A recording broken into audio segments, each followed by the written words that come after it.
Hi guys, good morning. Karon guys hatag na pud ko ninyo og weekly horoscope no. Atong 9 unta pero daghang mga busy lagi guys mga karon na gyud akong ihatag ang atong weekly horoscope from 13, 14, 15, 16, 17, 18, 19. So, October 13 up to 19, no? Okay, sa dili pa nato ipadayon ang pagsaysay sa atong weekly horoscope, guys. Mag-ampo sa ta ni Lord. Lord, thank you for the blessings. Thank you for the gift of life. Thank you for everything. In Jesus' name, Amen. And Father, the Son, Holy Spirit, Amen. Guys, sorry kayo sa akong tingog. Kaya wa pa kaay na ulian akong pagaw, guys. Mga ganing wala na ako kaayo ka hatag ninyong horoscope, no? Or kapalaran. Sige na ato ipadayon. Hello everyone! Hi! Okay, ang nataw sa January, kalit siyang nahimot og nalipay tungod sa mga balita. Mao nga mahimut-anon siya kaayo nga ang tanan mahimong malisang apan dunay maayong kapalaran.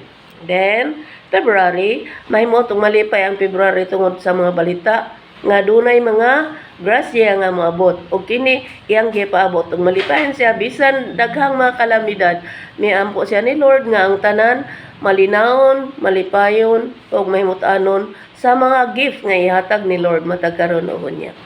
Then month of March malipay siya apan nahasol siya sa mga balita. Apan ayaw kabalaka month of March nga nataon niini kay dunay mga tubag sa imong mga pag-ampo.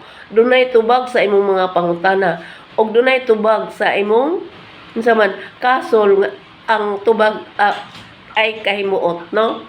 Kahimuot ang tubag.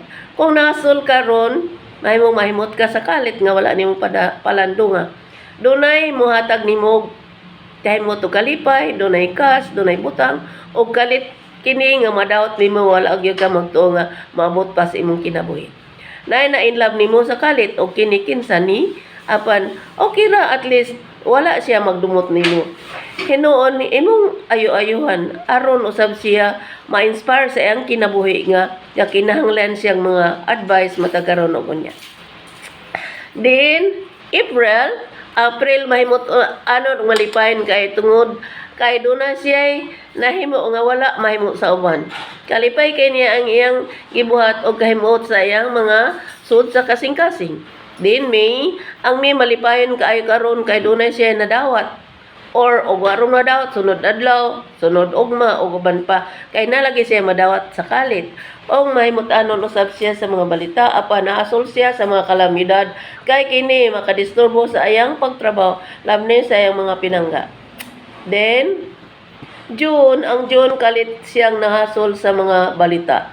Apan wala niya kinituho tungod kay ang pagtuon niya ni Lord milapaw sa iyang kinabuhi o kini iyang gipadayon sa pagampo tungod kay ang iyang makahasol matubag ni sa kalit sa kaayuhan o katagbawan sa iyang kinabuhi nga dunay siya gift nga wala niya dama og dunay kahimuot nga balita nga wala siya magtuo niini.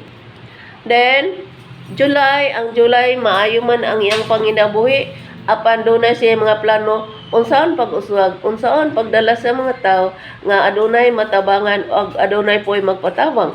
Malipayon siya karong adlaw kay dunay mga balita nga wala ni niya masabti apan sa kapulihay nakatugkad siya kung unsay angay nga kaayuhan o unsay angay nga buhaton o unsay angay nga tubagon ug unsay angay gyud nga himuon.